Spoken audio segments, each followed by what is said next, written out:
Now I'm going to go over the progression of how to train your dog to weave.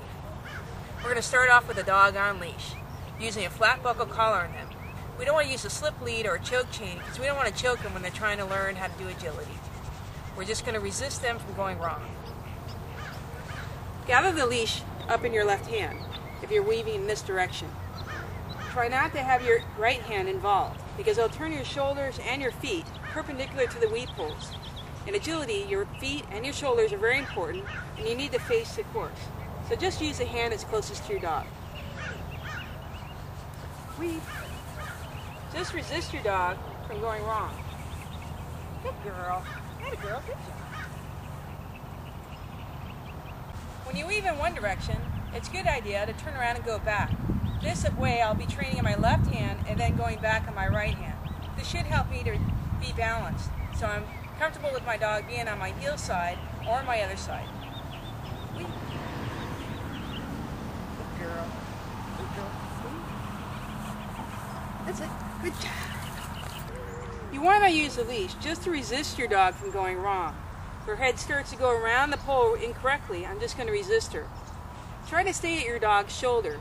If I get ahead of her like this, I can't help her as much. Or if I'm behind her like this and the dog is weaving ahead of me, I also can't help her. So stay at your dog's shoulder and just resist them if they happen to go wrong. Good girl. The next step is to drop the leash if you have a treat in your hand. Again, I'm only using the hand that's closest to my dog, so my shoulders and feet are pointing forward. So, weave, so,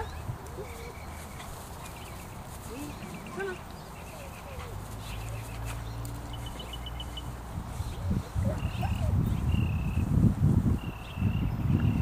And then I'll come back.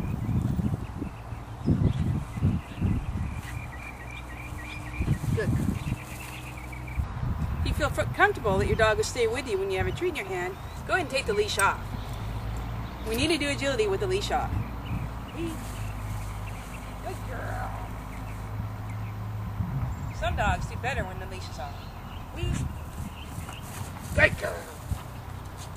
Eventually, we need to get our hand out of the weavepoles and let the dog weave independently. Weave. Good girl.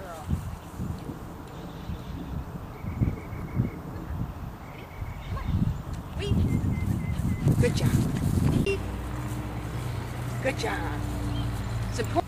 It's important to reward your dog for every successful attempt they make. You want to keep them trying. The weavepoles are very difficult.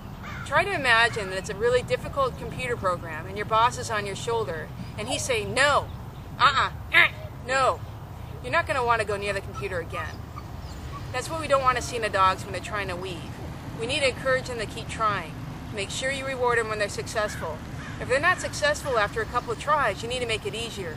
Put them back on leash. Maybe you took them off leash and they weren't ready for it. Make the channel wider. Do different things to make it easier for them. So it's really important to keep your training sessions short, maybe 3 to 4 minutes. If you're the kind of person that gets carried away, put a timer on. You don't want to wear your dog out. You want to leave them wanting more. If you happen to hit success right away, cut your training sessions short and go in. Make your dog think about what a great job they did.